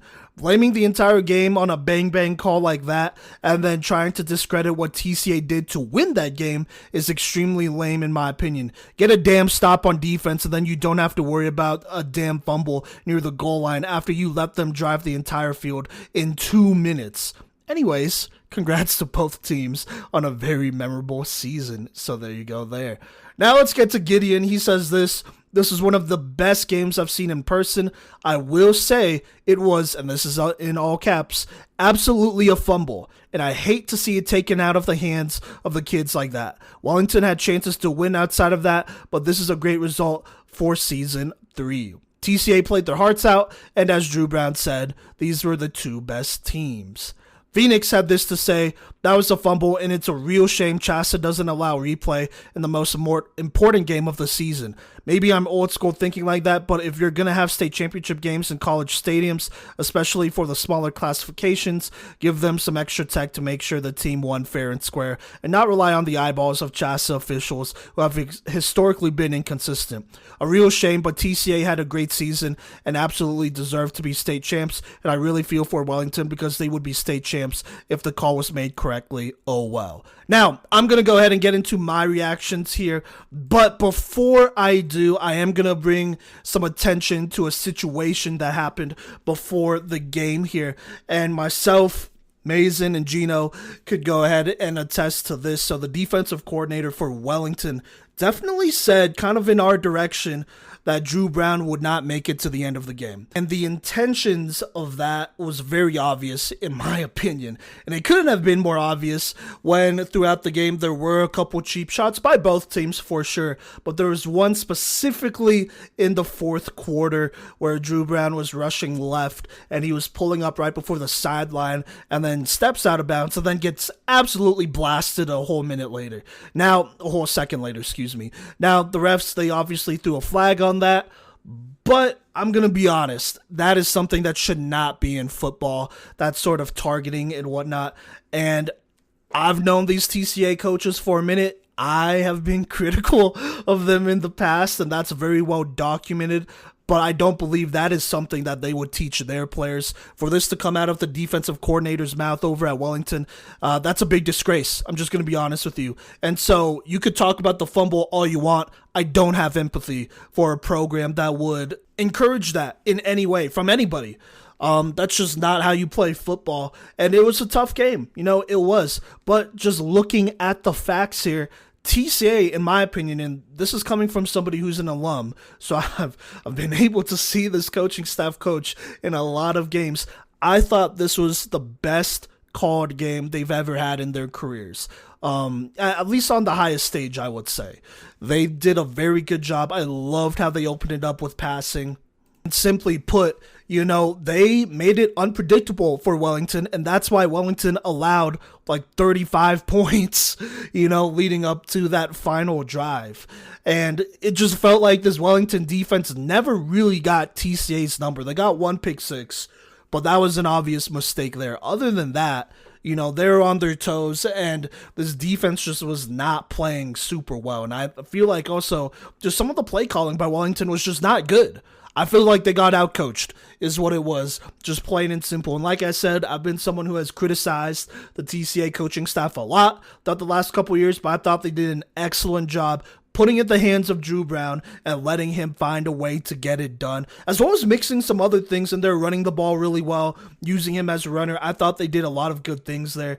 Defensively, they had a couple big touchdowns they allowed, but at the end of the day, I think that's just Wellington having better athletes, getting the ball in those situations. On top of that, did not love how they used Tanner Gray. He's a big quarterback, like 6'3", 230, 240, right? But some of the runs made me cringe. Some of those quarterback runs made me cringe, where he couldn't protect himself on some of those, especially those where he would get the direct snap, turn around, and then for a minute he's blinded to what the defense is showing him. And so I felt like there are better ways to use a running quarterback. I think TCA did a good job at that. I felt like Ray did a good job of that. I felt like Wellington did not do a good job at that, in my honest opinion there. So even with that being said, I feel like Wellington still had a chance to win it. They did score here, but defensively on that last drive, they really made too many mistakes to deserve to win that game, in my opinion. Just before that fumble, they allowed a 4th and 8 conversion, which wasn't even a pass. It was Drew Brown just running up the middle. And you just can't have that. You can't have that. Stop him, and that he's going to do something like that. And for them to not have a spy at all during this game was such a big mistake here. And, hey, it is what it is. I don't think this call was egregious. I've definitely seen some worse calls being made. That doesn't make it right, but I do feel like this is a bang-bang play. Once you call it not a fumble and a player down, for that to be overturned, you have to have the rest of the reffing crew to agree that it was not, or that it was a fumble and not the call that you originally called. And I'm just going to be honest, from me and Gino's perspectives, which was not facing the ball, but also happened to be where the other refs are, it looked like the player was down. It just did. Like I said, bang, bang call, a lot going on, final seconds. There's a lot to keep an eye on, especially a lot of the personal fouls too. And this is not just by Wellington, but both teams as well. There was a lot to keep an eye on. And so to miss one call like that, it's tough, but you could have also just stopped them, is what it is. And, it's unfortunate for Wellington. They have worked really hard all year long, and we respect that. I respect that. But at the end of the day, I don't think it's fair to take that away from TCA, who played a championship effort here. And, I'm just going to be honest, I didn't hear them targeting Wellington players on purpose and hearing that from their coaching staff. And so, hey, it sucks. But at the end of the day, you just won't find any empathy from me. And it's my biased opinion. It is what it is. But there were multiple people that were there that heard what that defensive coordinator for Wellington said. So if you want to talk about things that soil victories, that soil seasons, there you go there. Because I think it's a real shame that they would target such a great player in Drew Brown like that, who we all knew was cooking for TCA too, and was doing that all season long. And so it is what it is. I'm going to talk about TCA just a little bit more here. It's been a long road. The number of times I've seen them come short has been crazy. But, I really felt like this coaching staff did a good job. I felt like Drew Brown led this team in a great way. I believe he scored almost every touchdown except for one. But he had a hand in all of it. And, there were some tough hits there and some tough calls, I will say that. But he persevered, and this team found a way to get it done. And, we got to shout out all the other great players as well. Luke Megahan, Andrew Borchert, Riley Romine, Jackson Schipfer, just a couple of seniors to highlight there who really played a great game here and had a great playoffs and delivered TCA their first state title. So a lot of respect to them. This was a hard-fought game. There's no doubt about it. I think there's things that affect how both sides will view it, but at the end of the day, there's one state champion, and it's the TCA Titans here in 2A. So congrats to them. Congrats to the alma mater. Now, let's go ahead and move on here to the 3A state championship, talking about Meade versus Thompson Valley here. This should be a good one here. Let's start with Cody. He's going to go ahead and go with Meade. He says having more options on offense and or just having an offense is big time. TV's defense has shut down many teams, basically all of them, but none as big as Meade. And this team has been itching for another chance ever since falling short a few years ago. Meade, that is. So Cody's going with Meade. Gino is going with Thompson Valley. He says this will be the slugfest of all slugfest, as both of these squads possesses some of the best defenses in all of 3A. I'm leaning Thompson Valley here, though, because they've proven to be immovable on defense despite facing some pretty tough talent this season. I think Meade has the better offensive scheme here, but ultimately I don't think it will matter much against the Thompson Valley squad that's only given up 20 points once this entire season. The Eagles have been in close games all season long, so this will be nothing new to them. Give me Thompson Valley by a score here. Gideon says this may be a low-scoring game, but for defensive fans and sickos, this will be fun. The battle in the trenches will be very impactful, but Meade has slightly more depth, with Caleb Go, Grant Gordon, and James Bennett versus CJ James, Dane Gray, Keenan Parks, and Josiah Manu. This will be a battle of the bigs. Outside of them, though, I trust Meade's offense more. It's hard to bet against Jamie Steele, but I like Meade's offense with their 4 running back system. Ensures that their players remain fresh and working. I'm slightly worried about TV's endurance in that situation. Regardless, I have Meade 55% of the time.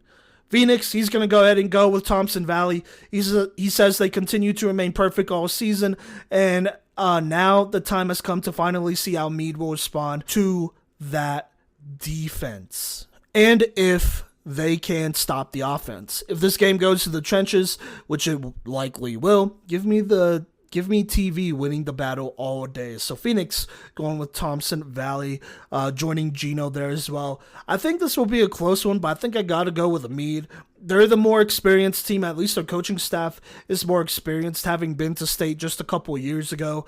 I think this year they find a way to get it done. I like the versatility they have on offense here for Thompson Valley. They played great all season long, no doubt about it, but playing Green Mountain without Simon Lunsford and shutting them down, that's definitely a little bit different here, and Meade should have all their players going into this game, and so while I do think it'll be a grinded out game, I will have to go with Meade.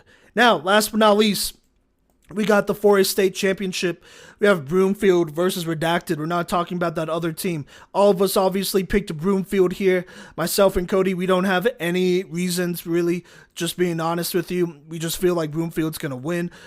Gino is picking Broomfield and said F the redacted team, so there you go.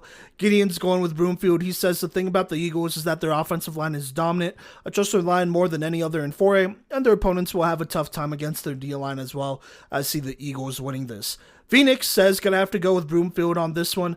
They have been on a tear all season and absolutely curb stomped the number 1 seed Dakota Ridge to finally get to the big game. They have been a team on a mission all year and have remained consistent since falling short to 5A rival Erie. It gives me Cincinnati Bengals reaching the Super Bowl energy, just building off that firepower and momentum enough to ride into the big game. And yeah, gotta agree there, agree with all those things being said. Broomfield is bigger than that other team over there, and so we all have them beating them. Moving on to the 5A state championship, we have Cherry Creek versus Legend. Cody is going with Cherry Creek. He says, if they lose 2 years in a row, the hope for Colorado football is beyond bleak and maybe even non-existent. Gino says he's going with Cherry Creek. He says Creek has Legend beat at almost every single position on the field. The only edge I give the Titans is their running back room, but even then, Cherry Creek is still one of the best in the state in that category too. It would have to take a seriously concerning collapse for the Bruins to not win this game by a couple of scores, especially with that offensive line and the weapons they have. This should be the year that Brady Vodka leads the Bruins to win the championship as the starting quarterback. Gideon's going with Cherry Creek. Congratulations to the Legend on making it this far, but Creek has better coaching, better players at most position, and better wins against better teams. Legend did great in the regular season, but against Highland Park, they would have lost by 20 plus. It'll be nice to see Jaden Lawrence in person along with Ryken Banks. I do think that a win condition for Legend is forcing turnovers early through the air. If Peyton Auckland and Brody Shoes can get into Brady Vodka's head, then Legend has a fighting chance. If not, then Legend gets to hang a banner regardless. Final Four/championship appearance banner. Which I don't know if they do. But moving on here, Phoenix says this, oh man, another Creek and Legend battle this year. We saw the intensity in girls flag football, and now that intensity is coming to FOCO. You can't even write a better script than that. But don't expect the same results from girls flag football over in this one. It is Cherry Creek's destiny to win state this year. They were defeated last year by Columbine. Now they have the unlikeliest of opponents in the big game and Legend at their doorstep after derailing the Fairview train in their semifinals matchup. It should be a good one. But give me Cherry Creek to finally grab that brass ring and come home with a state championship ring. So there you go. I'm going with Cherry Creek here. Like everyone else said, they have all those advantages. Do want to shout out Jeremiah Hoffman. He's a player that we've covered since his freshman year. In fact, I remember him and his brother playing against TCA, actually, the current 2A state champions, just a couple of years ago in that playoff game where they would upset TCA in one of their many heartbreaking losses. But he's a great kid. He's a great player for them, and I think he's going to be able to win a state championship to go ahead and cap off his career here. Shout out the other seniors for Creek as well, and the other guys, friends of the podcast, Brady Vodka, T.I., Jaden Fox, Aiden Kanapke as well. He's won state before, but I think winning this one would mean a lot to him as well to cap off his career. So many great players for Creek, great coaching staff and Dave Logan and them. And honestly, I would be very surprised if they lose. And if they lose, I don't want to put that negative energy out there, but if they lose, I think something does need to change over there. So we'll see. And that's not to discredit Legend, but I just think in this moment, this Cherry Creek team should win it. I do think Gideon has a good point in saying that their path to winning lies in turnovers through the air. I agree. If they could get a couple interceptions, go up by a couple of scores, I think that's their path to winning. Force some turnovers early or just get up early, and I think they could be in a great spot. But even then, it's hard to count out Cherry Creek, so we're all going with Cherry Creek here in our 2024 5A state predictions, and that'll do it for state predictions and state reactions, and you'll hear from me later. Howdy, y'all. It is Cody Stoffer here with the Playmakers Corner podcast, and I got your Playmakers of the Week here for week 14. We got a couple of state champions here, and we have people who helped punch their ticket to the state championship. The honorable mention here for the 1A state championship got to be Casey Midcap. 6 of 13, 76 yards, 91 rushing yards, 2 rushing touchdowns, and 1 passing touchdown, along with a pick 6 that he took for 58 yards, a forced fumble, pass deflection, 17 tackles, 10 solo, and a tackle for loss. However, Gideon is going with Sam Meisner here, who did put up an absolutely ludicrous stat line. 24 carries, 286 yards, and 3 touchdowns in a state game. 14 tackles, 10 of those being solo, 1 tackle for loss, and 1 fumble recovery. Just getting it done on both sides of the ball like he's been doing all year. Almost rushing for 300 yards is absolutely insane in a state game, bringing that Ray physicality here to the forefront and helping punch that state championship ticket here and avenging what this team has been trying to accomplish for the past 4 years. Congratulations to Sam Meisner, our 1A Playmaker of the Week. For 2A here, honorable mention to Hayden Gustafson here, 11 tackles and a pick for TCA, but really it couldn't be anyone else other than Drew Brown here.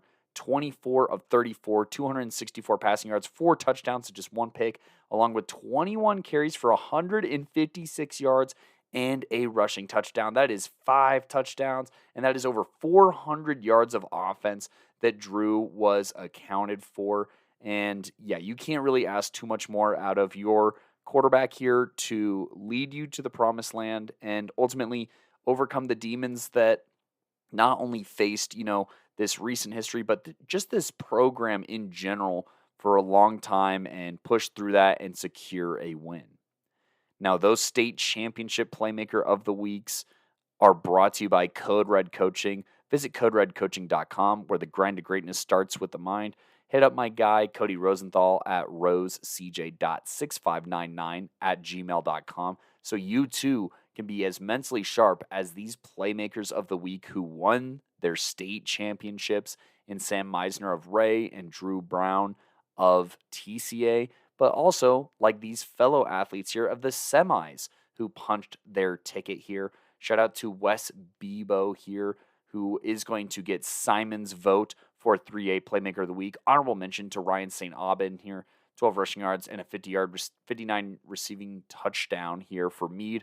But Wes here, 13 carries, 125 rushing yards, and 2 rushing touchdowns in the 31-3 win over Green Mountain. His performance would lead them to their first state championship appearance in over 20 years and was critical of the 3A performances this weekend, standing out the most. So Wes Bebo, our 3A Playmaker of the Week from Coach V. For 4A, I'm actually taking the pleasure here, and I am crowning Broomfield's offensive line as the Playmaker of the Week. With no stats entered, I had to go with one of the most talented line groups in the state who steamrolled in the semis to punch their second trip to state in the past 3 seasons.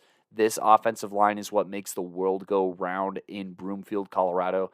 And boy, have they just been kicking tail and taking names all season.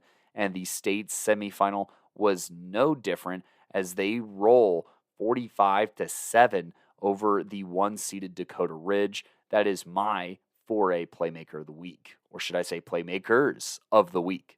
And finally in 5A, a couple of honorable mentions. Had to look at the legend side of things. Champ Jones did rush for 3 touchdowns, all in the red zone though, so I was like, not a ton of yards. And Derek Nunschwander here, 9 tackles and a pick 6 as well in Legends 35-21 win. But I figured some people are just due here, and Jaden Fox is exactly the kind of athlete who's just due. He is the focal point of this Cherry Creek offense, and this win was no different. 16 carries, 160 yards, and 2 rushing touchdowns, along with a 26-yard catch. You just have to worry about him getting the ball so much and just picking up yards, finding the gaps, hitting that acceleration button and making defenders miss, that it opens up opportunities for everyone else. He has so much gravity on offense that it is really hard to measure his value, and that's why he's going to be my 5A Playmaker of the Week. Once again, these Playmakers of the Week are brought to you by Code Red Coaching. Be sure to check them out on any socials, at Code Red Perform 1 at Twitter/X or Code Red Coaching, Cody Rosenthal on Instagram. Go ahead and check out a website here, coderedcoaching.com, where you can find Cody Rosenthal's contact information, or just email rosecj.6599@gmail.com here. And go ahead and check out Code Red Coaching. He helps out teams, he helps out individuals, He helps out groups. He does professional development, athletes, you name it. He's got the tools to make you mentally able to perform at the highest level. And go ahead and check out Code Red Coaching, where the grind to greatness starts with the mind. And the grind to greatness was very prevalent for these athletes here. Sam Meisner of 1A State Championship Ray, Drew Brown of 2A State Champions TCA, 3A for Thompson Valley was Wes Bebo punching their ticket to state. 4A was Broomfield's offensive line punching their ticket to state. And 5A was Cherry Creek's very own Jaden Fox, the tailback here, who helped punch their ticket to state. We will see you all up in Fort Collins this upcoming weekend, but that'll do it for Playmakers of the Week. And that'll actually do it for this whole episode here. Go ahead and find us, whether we are on Instagram at Playmakers Corner, TikTok at Playmakers Corner while it's still around, or be sure to find us on Facebook, Playmakers Corner, or on Twitter/X at Playmaker Corner, where we are currently running our 5A end of the year polls. Please go out and visit those, vote on those. It is very important to represent and get your voice heard in these end of the year polls for these athletes. Now, in other forms of business, we will have graphics coming out. We're going to have top 5 series coming out. So that's where you'll be able to see all of those announced, or you can go ahead and just turn on notifications and follow us anywhere you listen to podcasts, Spotify, Apple Podcasts, Amazon Podcasts, Google Podcasts, whatever floats your boat. We are on it, as well as YouTube. So just be sure to subscribe, follow, or whatever. Turn on notifications so you know when the latest episodes come out. This is the second to last 2024 season recap here. I have been your host / showrunner for this one, Cody Stauffer. Be sure to listen to Gideon's 1A championship recap, Gino's 2A championship recap, Simon's 3A semis recaps, and the rest of the recaps to understand how we got here up to Canvas Stadium for one last go-round here this Saturday. Adios.